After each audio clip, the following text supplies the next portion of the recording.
All right.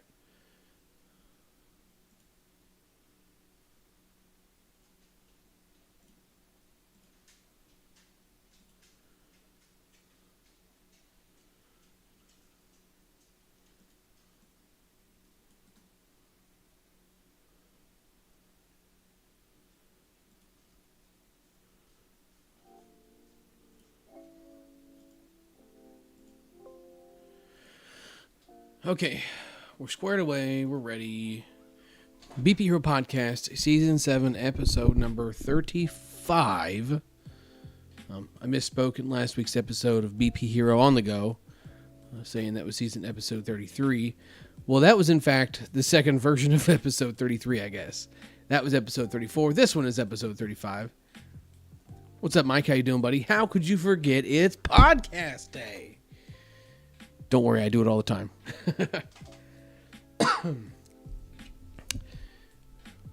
Yeah, man, we're just kind of hanging out. Let you in on a little bit of a sneak peek here. I'm going to go ahead and get it uploaded to the computer. Hi, John. How you doing, buddy?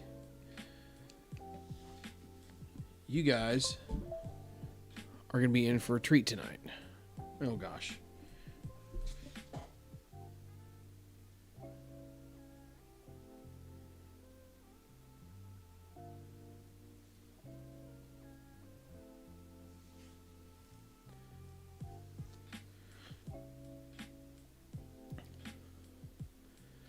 Let's see. Okay.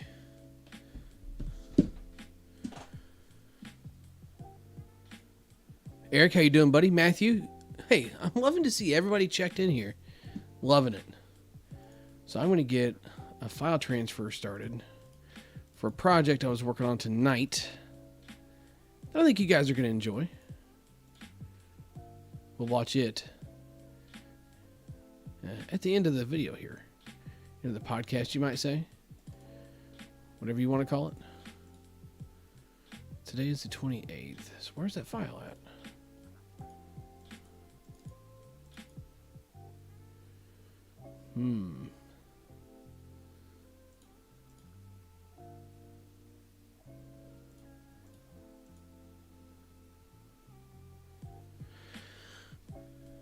Yeah, so Patrick, I saw that Judge did hit 61 tonight. That's freaking cool, man. He's right there barking down the door of the record. Okay, let's transfer this over here. Found it. Matthew ordered the Hellfire. Thanks for the review. Yeah, Mike also says the Pure looks so nasty. Bro, it was fun. I didn't want to go. I guess technically I am still going on record since I'm doing it here for the podcast. But I didn't want to go on record and say that it was good as a Monster or any of the top brands without like for sure proof. Because here's the deal with that. I don't swing enough Monsters to really like remind myself of how good they are, if that makes sense. Like I can't sit here and lie and say, oh, this bat's terrible and I hated swinging it. Because that's you can't deny their performance. But when it comes to comparing one to the other, like you swing a lot of ASA bats and then you swing a Monster. And a lot of times when it comes to most stuff, the Monsters are better. But how much better is the question. With most cases, that is a thing. And I feel like this is better than most of the ASA stuff that we swing. But how much better is the question. That's what I didn't want to go on record saying until I knew for sure. Obviously, playing in Missouri and being surrounded in ASA, it's easy to find Monsters anywhere. So I'm going to get a handful of those. I got some friends with some Anarchies. Let's come out and we'll compare them. Bats that are like close to equivalent specs and that kind of thing. And I'll get a good comparison that way. But I do genuinely feel like it is just as good. I didn't want to go on record saying that without for sure proof. You know, it's kind of a long-winded explanation to throw in a video. But that's kind of where I'm at with it right now.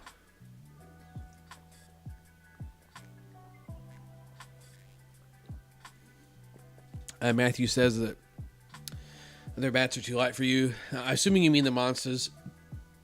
And yeah, that's one thing that has always been kind of been a complaint for me. The lighter stuff seems to perform well in the ASA space because of the technology.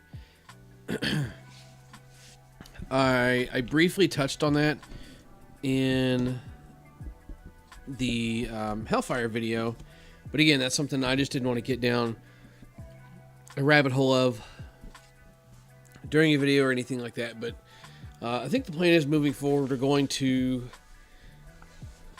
swing lighter bats for ASA, like lighter bats than I would prefer to swing for the ASA reviews, because it's no secret that all of your lighter stuff seems to perform better, especially when it comes to like the nonlinear stuff. The Anarchy, there's a couple exceptions to the rule. The Anarchy is usually one of them. The Anarchy stuff, if you swing a 27, get a 27. You swing a 28, get a 28.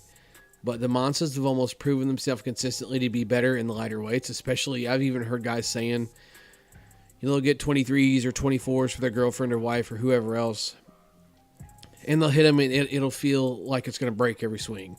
Whether it will or not, who knows?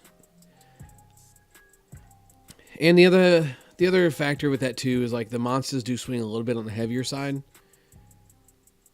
A lot of their stuff, like I would swing a 26 and be okay with it. Like the Bombardier, however you people want to say it, that we reviewed last year. I handpicked that bat myself. And I got a 27. And honestly, I'm going to be 100% honest with you. If I had it to do over again, I would have gone with a 26. Like, I knew they were going to swing heavy, and I like heavy stuff, but something about that bat just, man, it was a chore to get around. It'd kind of wear on you after a little bit. And I do feel, after kind of getting a feel for a few different monsters and that kind of thing, the technology, I figured out which technology I like and that kind of thing. But I don't know. We'll see. That is on the agenda. But as of now, the pure Hellfire ASA bat is literally fire. It's probably melting a hole in the trunk of my car right now. Let's see. Mike says the sound was so crisp. What the ASA sound and feedback means a lot with the top tier bats. Yeah, sound and feedback do mean a lot. And I honestly think that's why the monsters sometimes get more hyped than they deserve. Because, like you said, sound and feedback are everything when it comes to hitting a 52 core ball. Go out and hit a 52 core ball with a U-Trip bat, and then hit a 52 core ball with an Anarchy, a Monster, a Deemer, Flipper, a pure Hellfire, and you'll feel and notice an immediate difference. The softer ball doesn't give as much a reaction off of a U-Trip bat because it's a linear design. So there's only one wall working with you, as to where the nonlinear stuff, it has multiple walls that kind of compress and bounce and work with each other to give you more. It's not meant to give you more feedback, but it does because of the design. And with that feedback, sometimes comes a pretty wild sound, and people just immediately equate that to better with a softer ball. When the Louisville stuff first hit the scene around here, people were going nuts for it, even the U-Trip bats. And then the ASA ones started coming out and rolling around. And if you're familiar with the if you're familiar with the ASA Louisville stuff, then you definitely know that those bats were just absolutely ridiculous sounding, and it gave the impression that they were just absolutely murdering the ball. When in reality, for a long time, up until these last couple of years, they've been pretty blah, but the sound makes you think you're just absolutely crushing the ball. So sound is definitely a big thing, sometimes too big of a thing, but I'm not one to like a ton of feedback anyway, so I'll hit a 52 with whatever you can throw at, whatever I feel like hitting it with. Patrick McGowan says, are the 2019 Mike and Freak X any good? Yeah, I mean, it's just, if I remember correctly, those are short barrel, right? I mean, it's just a short barrel Mikan from the same year, just with a different paint job on it. I hate to use the term repaint. I can't stand it, but it's a thing. It's a thing. There's no getting around it. Stacks, what's up, buddy? Are you trying to get on the podcast tonight, Stacks? You know I'm going to ask you that every time I see you in the chat. Jason B, what's up, buddy? Adam, how you doing? Fat Guy BP in the house. Also doing that Pure Hellfire video.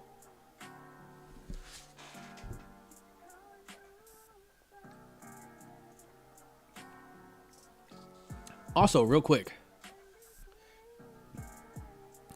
I'm going to give you a chance to go share this around. I don't care if you're catching it now or later.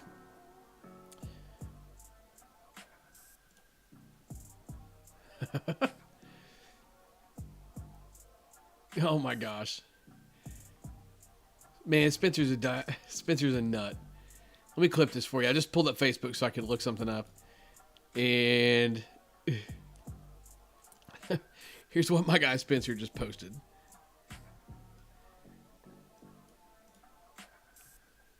If I can get it to cooperate here.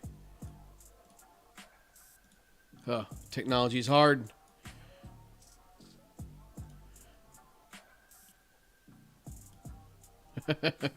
Spencer says, no lights, no power, no AC, no workers, no clean towels, but we got Bush. Shout out to him for, and all the other people that are down there, him and Danny and all the other people for being brave enough to go down there for Worlds with Hurricane Ian coming. And real quick, just a PSA, if you are down there in Florida, please be safe. Hope everybody's okay. Look out for your loved ones. Shit's getting weird down there, and it's going to get even weirder as the days go on. But be safe. If you're down there playing, make it back home safe. If you're living down there, I hope it wasn't too bad for you.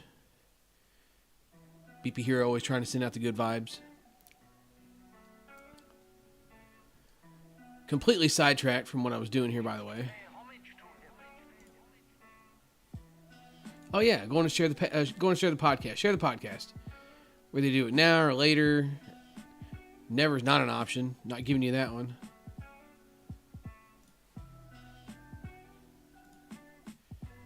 Get this podcast shared out here.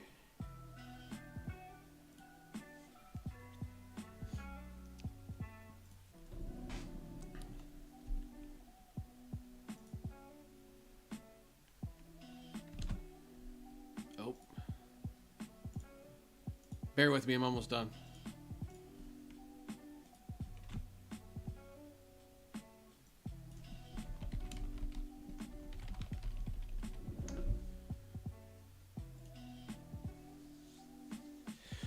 Okay, so go share it around wherever you want to. I'll put it on Facebook. You can share my post. You can make your own post. Just do it, okay? Hello? All right.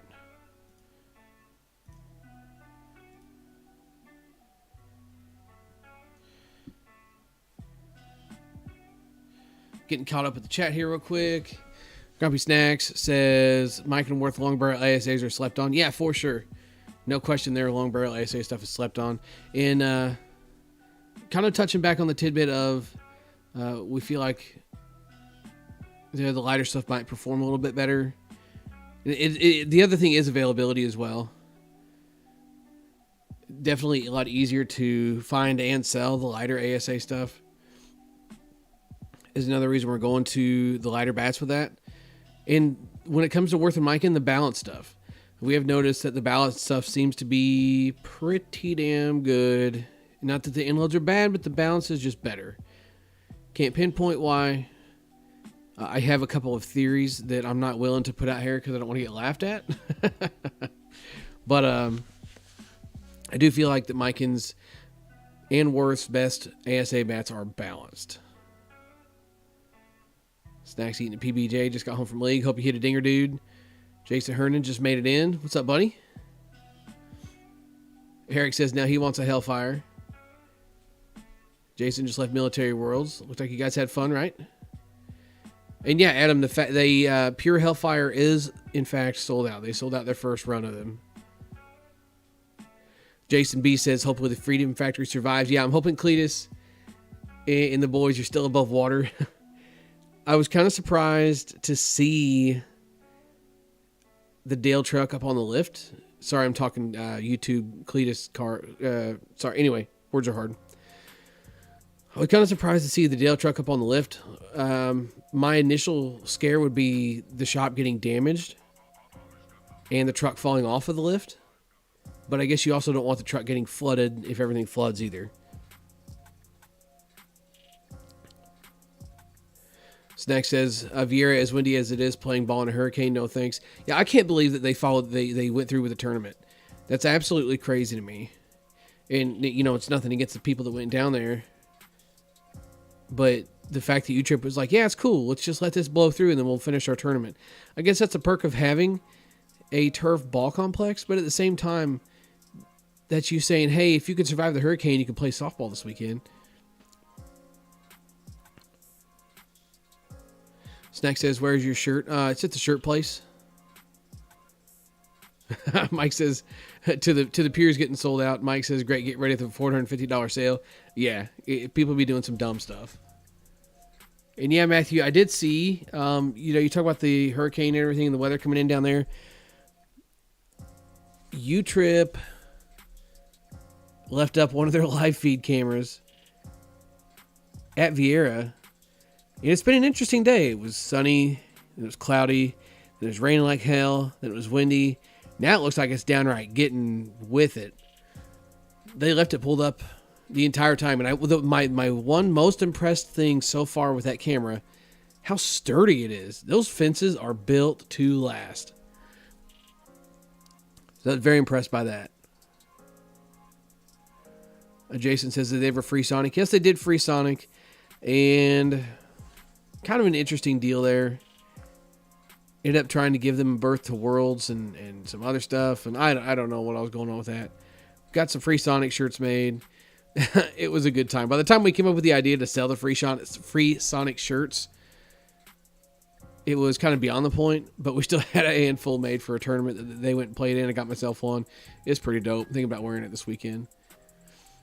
Jason said, placed second in military intramural out of 17 teams. Ended up with the tournament MVP for offense. I saw that. Nice work, my man. Very nice work. I saw that post. I was like, dang, Jason went out there and just absolutely showed out for him, huh? That's cool. That would always be, that's kind of a bucket list thing, just to get any kind of like what you might consider like tournament recognition, right? I think my days of being in contention for something like that are behind me, just strictly from a standpoint of like, I just don't see myself playing much truly competitive or sanctioned ball in the future to be able to be in line for an award like that. But who knows? It's hard to tell. Only time will tell. That's all I can tell you for sure. Snack says that Sonic deserved what they got. Again, Snacks, there was never like a woe is me, feel bad for me. It was all of the free Sonic energy was focused around just being an absolute troll.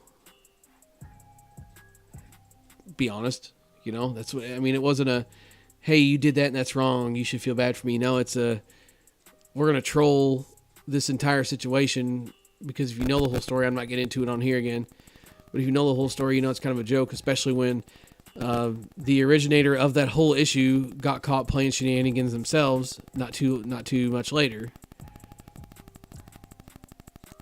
The originator of the situation signed a team up as B because he had picked up a B elite player. The B elite player could not make the tournament, but the team was still signed up as B. So, all the coin flips, the person running the team said, no, we're C, we're not B, so they could take the run spots. That didn't last long before they got caught with that, but oh, the irony. Come on.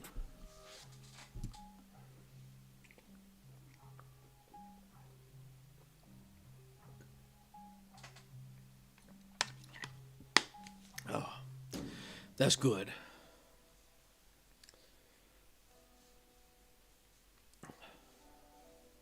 So, today's topic for the podcast, which is kind of a funny one that I could go on about for a decent amount of time. And I'm telling you something, if you've ever ran a team, yikes. I feel for you. Running a league team isn't bad. It's not fun, don't get me wrong, because you got to find guys every week. But most of the time, when somebody signs up for a league, they understand they're obligating themselves to one day a week at a certain time every week for however many weeks the league is. It's different to me than trying to run a tournament team. You can even put a schedule out as a tournament team, but the thing with running a tournament team is on a weekend is when everybody wants to do something. Everybody's got something to do. Weddings, birthday parties, time to get caught up on stuff. Some people have to work. So I get that there's going to be like a little bit of, what's the word I'm looking for? There's going to be some variables in there. But for the most part, you can look at a schedule and either make your schedule work around that schedule or vice versa and say, hey, I'm not going to make this one. Hey, I'll be there for this one. And if something changes, you're going to know, right?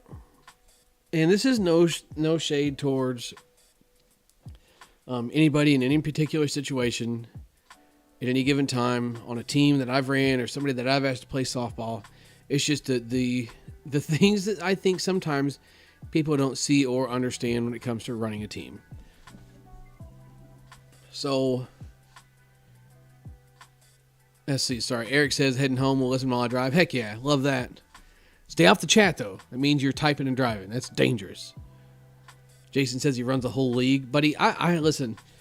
The whole league. All you got to do is make sure all 80 of your coaches are behaving, or however many teams you got in your league. I'm not saying it would be easier, but I do kind of actually feel like it would be a little bit easier to run a league. Tony B still on standby. That's right, boy. Who knows what's going to happen? So there's a person and they're running a team for a tournament coming up, and they assemble the team. They ask everybody to play.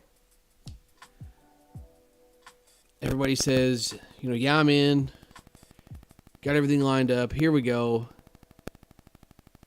And then you start the group chat. People get to getting to know each other. I really like group chats here. This is going to be kind of a weird factoid here. When it comes to putting together pickup teams, I like group chats. When I put together my pickup teams, it's kind of based on like attitudes and vibes, right?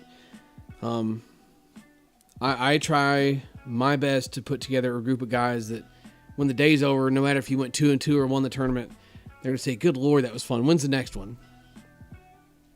That's what I look for when I put these teams together. That's what I strive for. That's what I take pride in, especially in this tournament coming up. I want to be the team that everybody wants to play because we're fun. That's kind of my thing. Not like we're out there running around being drunk idiots. It's more of, we know what we're there for. We're a group full of good people. I really pride myself on putting together good groups for this tournament. Like, to the point that it's kind of became a thing. If you're playing anywhere in the mid-Missouri area and you see a team GTWF signed up, that's your boy. Good times with friends. GTWF, don't you steal it. I'll kill you. If you see them signed up, it's us. 100%. So you ask all these people to play. Everybody's good. You got your group chat going. And it's a chance to build some chemistry. Because again, since I'm already building this team based on chemistry, you might have some guys that haven't played together, that kind of thing. But if you're about what I'm about, then we're going to get along. And you're going to get along with the people that I am friends with because they're about what I'm about. You know what I mean? So you get your group chat going. Everybody's kind of cutting up, laughing, giggling, doing dumb stuff. Acting like complete nerds. And here come the wave of TFTIs. You're like the fourth one today. And then here it comes. Hey, little Jimmy's got football this weekend. Hey, little Jimmy's got baseball this weekend. Hey, I had some stuff come up and I can't go. And don't get me wrong when I say this. Little Jimmy having football and little Timmy having baseball, those are like, that's priority. Softball is a hobby. It's your free time, especially when it comes to this tournament. This isn't something that like we're going out and playing New Trip Worlds. We're going to raise money for a good cause and playing one of my favorite tournaments of the year. And I want to share that experience with you. I want to share that experience with you and play softball while we do it. So if you have priorities that take you elsewhere, I encourage you to go to those priorities. Go take care of what you got to take care of. There's going to be all kinds of other tournaments and opportunities and things like that to get together and play. Go do what you got to do. But I have replaced... I had a team of 11 people, and I have replaced 6 of them since I started this group chat, however long ago it's been. It's an adventure sometimes. I lost 3 just yesterday. One of them says, "Hey, oh God, man, it's getting woof." Man, listen, hey boys, listen. The flood is in Florida. It's not in this chat, okay? We got Roach and Snacks and Tip in here. I mean, where's the flood, boys? Let's just take the podcast to Florida. Good God. Let's go. Roach says it means it wasn't even in the top 17. That hurts. Yeah, like I said, here we go. You're like the 4th TFTI today. So, anyway. Circling back to what I was saying. The struggle to find and maintain players. So we had one guy that said he had some obligations he couldn't get out of, that he didn't realize was going to overlap. Had another guy that he thought he wasn't going to be able to go to B Worlds with his team, and turns out he was. So, yeah, again, this is for fun. This is for an experience. If you've got a chance to go play B Worlds, you need to go. I understand that. Every one of these situations that people had to leave for, I understand. Partly because I've been there, and partly because there's more important shit to do than come to Columbia, Missouri and play softball. Like B Worlds. Coaching your kids. Stuff comes up at home. Been there, done it, get it. But being ready and trying to find people can be an adventure. And one tip I'm going to give you, and nobody take offense to this, everybody just wants to help. Everybody wants to be a friend. And everybody knows a lot of people, right? But you say, oh, dang, we lost a shortstop. Dang, we lost a second baseman. And the next thing you know, it's, I can get this person, I can get that person. You need me to ask that person, I can ask this person. We can ask this person. I think this person's off this weekend. You're smothered. Absolutely smothered in options and ideas and variables. And there's times where it can cause panic in the chat. It can kind of cause panic in the chat, make your team look disorganized. It will make it just look kind of chaotic to where the point that's like somebody's like, Jesus Christ, here we go. Now I've got to wash my hair on Saturday. I'm not going to make it either. I don't want to put up with this crap. I'm going to go play with these other guys that asked me. You know, like I really appreciate it when people like reach out to me off to the side. Hey, can't make it. So-and-so is going on. And, oh, Roach, what are you saying? You got a serious cornhole tournament. You couldn't even go anyway. And here you out here TFTIing. Get out of here. Anyway. So I really appreciate when people reach out to me off to the side and say, hey, yo, this is what's going on. I'll find a replacement. And then once I find the replacement, I remove that person and add the next. So there's no, oh God, who left? Why'd they leave? Do we need to find someone? I know a guy. I might be able to check with this team. I don't think this team's playing this weekend. Oh, we had this one guy. It just never fails. So running a softball team, when it comes to running tournaments, is hard.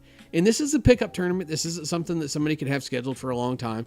It was about a month and a half ago. I started asking people to play. And just for the record, Kevin Roach was not in my top 17. He said it himself. So I got all my invites out to people that I wanted to play. And over the course of time, I've ended up asking 16 other people besides Kevin Roach that brought us to the lineup that we have today. And it's going to be a good time.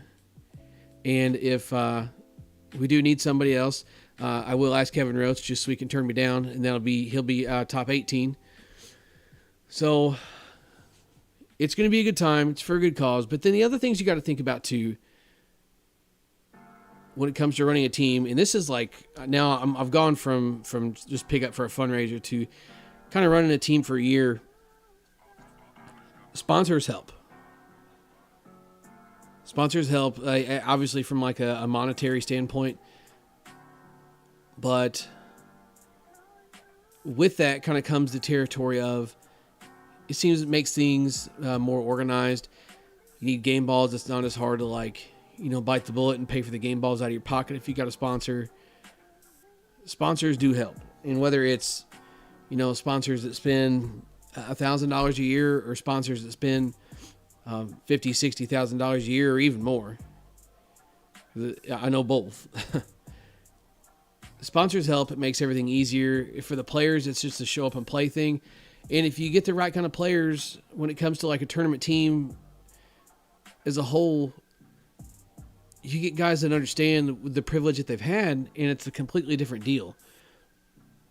They want to play, you're thinking like, oh, whatever, $40 for a tournament or $30 for a tournament or however else. I can pitch that. Yeah, you can pitch that, but it's the idea that it's been paid for. This is how I look at it. It's the idea that it's been paid for. That sponsor was grateful enough to pay for me to play softball. They wanted me on their team. And I need to do what I need to do to kind of like show that appreciation. One thing when probably it was the last team that I played for that was sponsored, but after every tournament, win, lose, whatever, hey, thanks for today. I appreciate it. Had a blast. Can't wait to do it again. Let me know if you need anything. Be appreciative. Excuse me.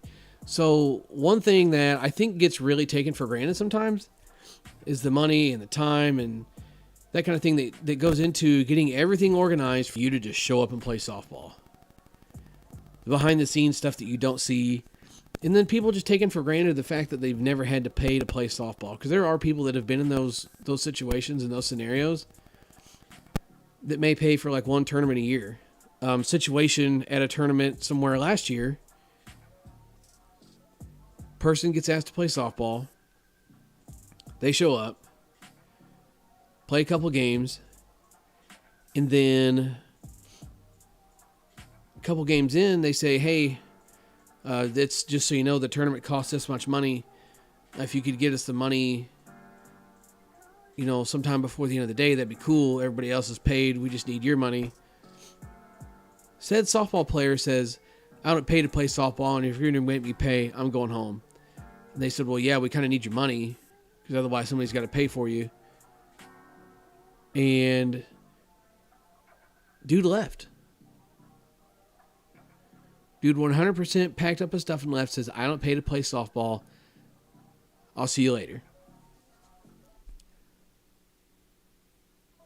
Like, what? That's it. That's insanity. How ungrateful could you be? No appreciation at all for someone, again, that puts in the time and the effort they put into earning the money for you to play softball. Give back sometimes. It's not always about, paying for free all the time and not having to pay for this and pay for that. Softball costs money, and you're going to have to understand that. You can't spend your money on God knows what else and not expect to pay once in a while. But it's also easier from running a team and saying, hey, when it comes to picking up players or even just throwing a team together in general, it's a lot easier to say, hey, Got this tournament this weekend. Everything's paid for. All you need to do is show up, bring your vibes, and have a good time. It gives the impression of organization. It gives the impression of, hey, like, we're not messing around here. And I feel like that also kind of lightens the mood and makes things better. Sponsors are worth their weight in gold. I will say that. When it comes to buying game balls and stuff like that too, keeping everything organized. I may not be the most organized person in the world. Anybody that knows me personally will tell you that. But I do try my best to make sure that these teams are put together, taken care of, ready to go. Lineups are posted. All you got to do is show up and win and show up at the next field for the next game. I do my best. I'm not saying I am the best, but I do my best in making sure that happens. Somebody did make the joke. Tip made the joke in here to Roach. It says he is the Softball Hall of Fame manager. But hey, listen. Outside of the success that Kevin Roach has had coaching softball teams, I've never been on a team of his and not had stuff organized, taken care of. Everything runs smooth. I've been part of his teams, been fortunate enough to be part of his teams. And then it just, from being familiar with him and all of his guys, you never hear anybody say, freaking Kevin Roach didn't have this. He didn't have that. He wasn't prepared for this, or we got here and we didn't know we were supposed to do this.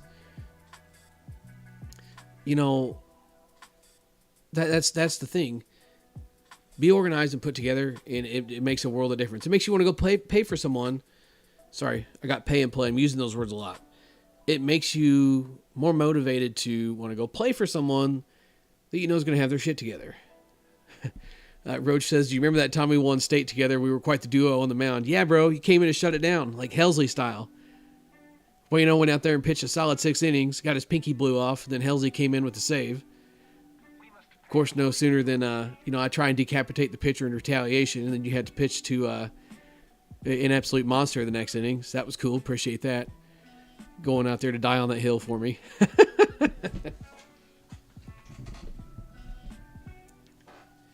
That was a good time, though. I was just telling that story not too long ago at work, just talking about how I go into zombie mode. Because that's what Kevin said that day. I got hit. So just a quick tip for anybody out there that actually plans on fielding a softball in the field of play.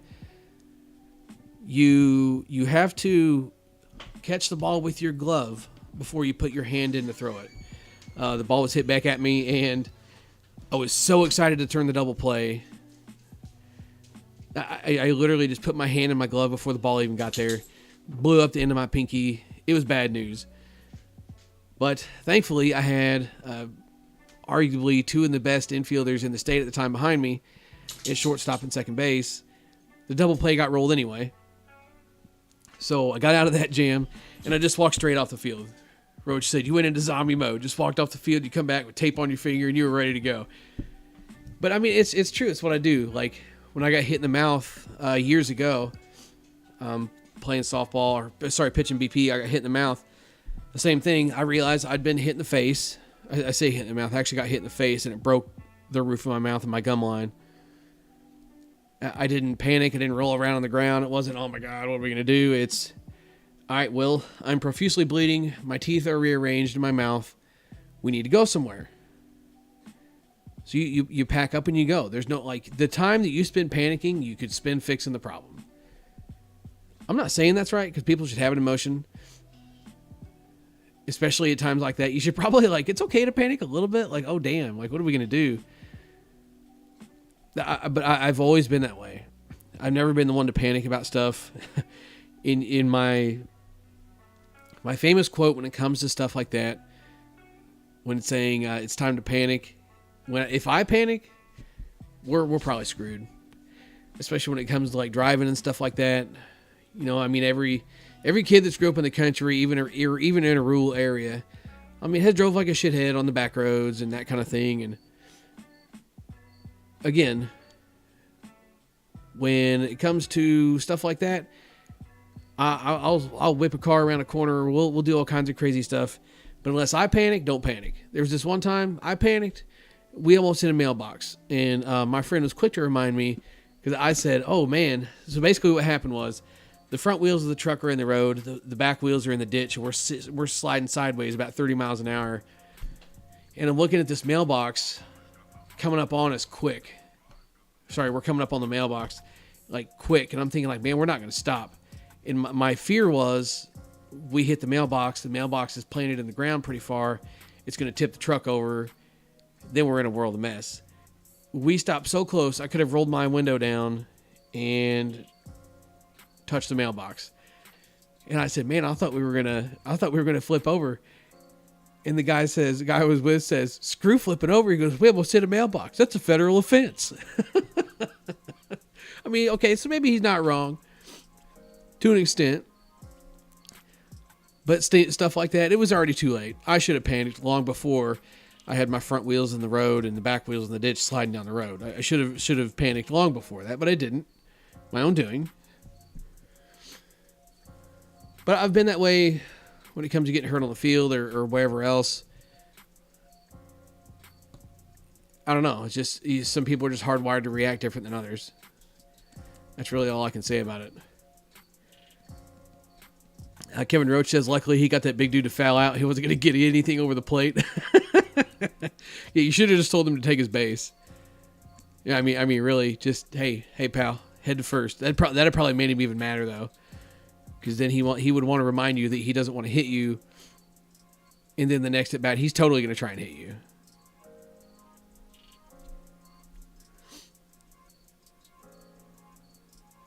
What's up, Gio? How you doing, buddy?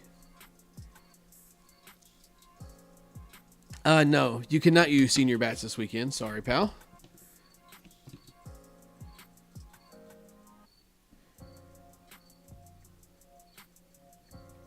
Okay. So, running a team is fun, but circling back, running a team is fun, but you got to have your crap together. Bottom line. It's more work than what people think it is. So don't take your managers for granted. Not everybody's good at running a softball team. I'm not going to say I'm the best. But I don't think I'm the worst. You know? So real quick, we're going to science out for the end of this podcast here. I'm going to show you a little video that was working on tonight. I'll have the conclusion and it'll be posted on the channel. But what I've been wanting to do for a while, I've talked on the last couple of podcasts about kind of changing gears with where I want to go with the channel, the direction I want the channel to go, and kind of how I want things to move. And part of that is just doing more stuff that I want to do. There's a certain point where I personally feel like I'm obligated to post nothing but bat reviews, or if I have bat reviews filmed, I have to do those before I can do anything else. But I think what I want to do is just make content I want to make. If there's bat reviews to post, then I'll post a bat review. If I want to squeeze something else in there in between, I'm going to do it. So what I was working on tonight, I'm going to work on doing some more of these videos in the future as well.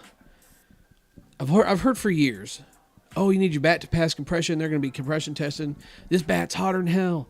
Oh, you need to get it, tested, or you need to get it froze up so it'll pass compression. It'll get really hard and it won't compress as far. I've heard people say that for years. I've heard them say they threw them in coolers. I've heard people say that they'll hand bats to people with condensation on them because they left them somewhere cold for so long. And they'll try to get them to pass compression. It's like, oh, it works. So I had a subscriber send me some bats a while back. And I hate that I'm just now getting around to doing something with them. But I've got good plans for all this stuff. So it's going to be great. So the subscriber sent me some bats a while back. And one thing I want to do with one of them is we are going to put that test to the theory. What? Theory to the test. God, words are hard tonight. I named this podcast Words Are Hard, but I've already done that to like 2 or 3, I think. So we took a bat, tested it, froze it for 15 minutes in a deep freeze, tested it again. We did this for an hour just to try and figure out where it's going to get you. At what point are we too frozen? At what point does it start to change? How much is it going to change? And the results did kind of interest me. So I guess we're going to do a little sneak peek here on the channel. I am going to pause this music.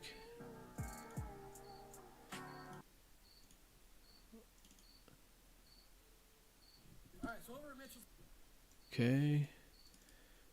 Put that right here. Turn this up.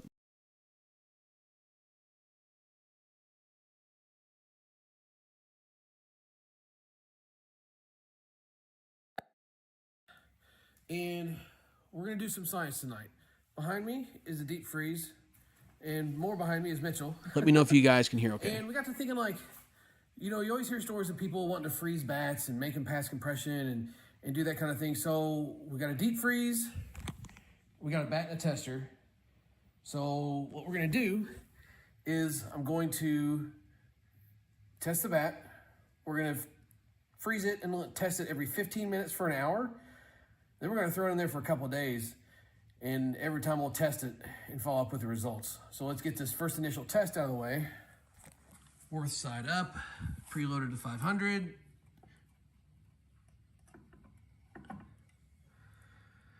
And we're sitting right at 1500. So let's take this dude out of here, walk him over to the freeze, and we'll follow up. See you in a little bit, buddy.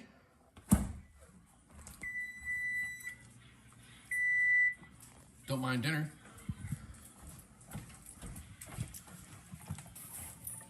All right. So it's been 15 minutes. Let's see how our dude's doing in here. You in there?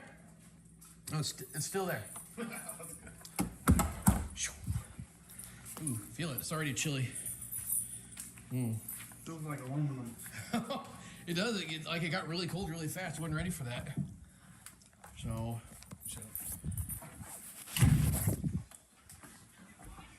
back on the old tester here. Cameraman, maybe?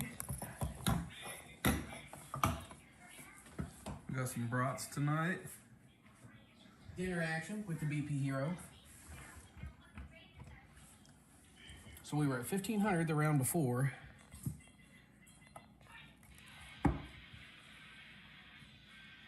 It's creeping up. 1525-ish. Okay.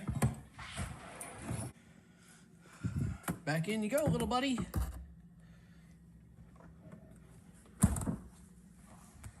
All right. So we're a half hour in. Let's go see what we got. Any predictions, Mitchell? 75 points over. 75. So I think we're gonna be on a big curve here. a big curve. Yeah. Oh, what you doing in there? Let's feel it this time. 1575. It's chilly. So I'm trying to do this uncut too. So sorry if you're staring at our feet. But I just want to show that, like, there's no funny business going on here. Mitchell, if you could so kindly take the camera duties again. Same thing. Worth side up. This thing's cold. I almost can't touch it. Lick it.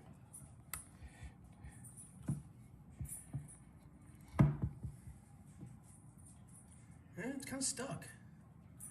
Same spot it was last time. 15 more minutes. Here we go. Round 3. So after seeing the first 2 tests, I'm not really expecting a ton of change, but we'll see. I'm kind of surprised. I did this with some bags of ice one time, and it wasn't near the result I thought I was going to get. Oh, you're still there. It's kind of funny though. I don't know if you can hear it. You can hear like the junk rattling around in there now.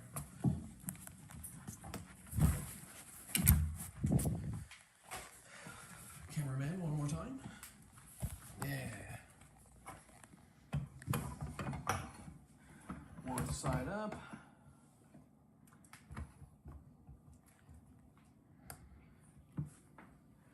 Okay. Oh, we're creeping up.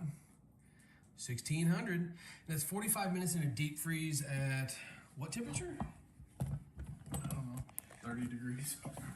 What did they Well, I didn't know if you knew what you set it at or not. Come on.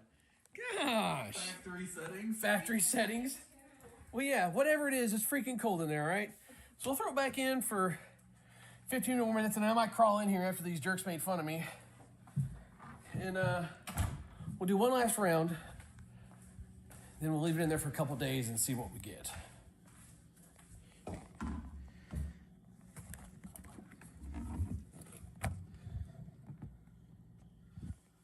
All right, little buddy, one last round. You can do it.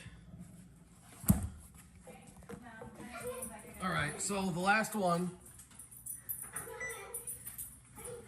right here.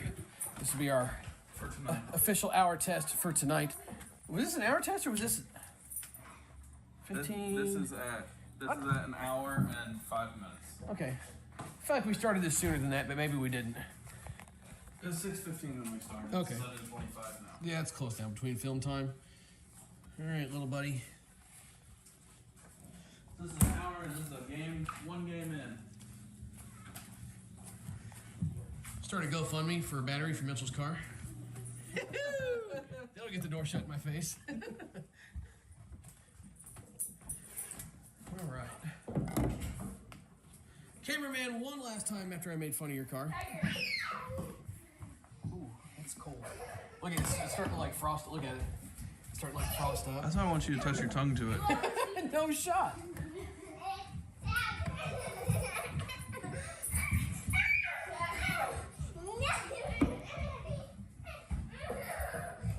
It came down.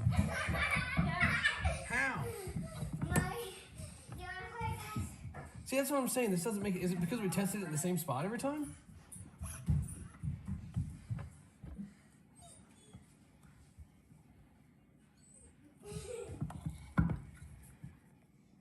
Okay, so it's higher there, but still, it doesn't make any sense. On that same spot,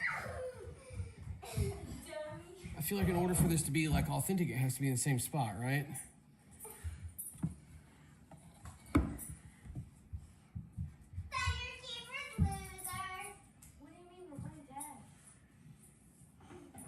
We tested the north side the other.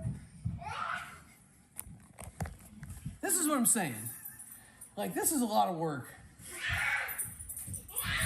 For not very much reward, other than having Captain Crazy here.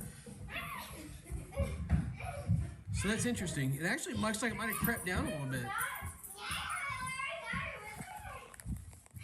So back in the freezer for 2 days. We'll come get this thing like Sunday and see what we get.